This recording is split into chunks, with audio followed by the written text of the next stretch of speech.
किंवा प्रत्यक्ष मोदींची निवडणूक आहे अशा पद्धतीने ते लढले।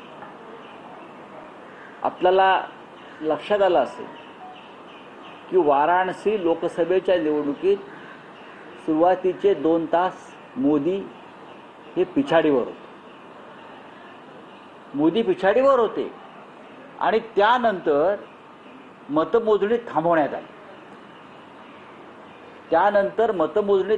आली। आणि मतमोजणी केंद्रावरची लाईट घालवण्यात आली। इलेक्ट्रिसिटी सप्लाय बंद केली। त्याचा परिणाम ईव्हीएम मशीनवर झाला। डाटा उडाला गेला, नवीन मशीन्स आणल्या, दिल्लीतून यंत्रणा हल्ली। मोदींचा पराभव वाराणसीत झाला होता जवळजवळ, पण 2 तास हा या लोकांनी गोंधळ घातला, मतमोजणी हायजॅक केली। तोच प्रकार महाराष्ट्रात झाला।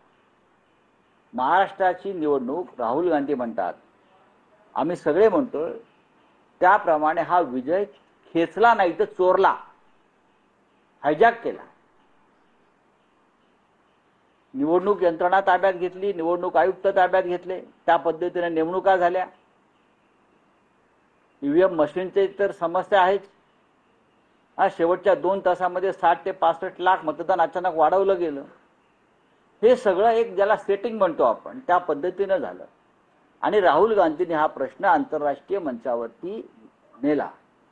हिंदुस्थानची लोकशाही किती खतरनाक वळणावर आहे हे त्याच्यामुळे जगाला कळलं आणि या जगात नरेंद्र मोदी पंतप्रधान आणि आपल्या सरकारला जो अपमान सहन करावा लागतो आहे अनेक ठिकाणी, त्याचे हे कारण आहे की हे लोक लोकशाही मानत नाहीत। हे लोक हुकुमशाही प्रवृत्तीने काम करतात। हे लोक निष्पक्ष निवडणुका करत नाहीत। हे अख्ख्या जगामध्ये देशाची बदनामी झाल्यामुळे नरेंद्र मोदी असेल आणि आपला देश असेल त्या देशाची प्रतिष्ठा धुळ्या मिळाली।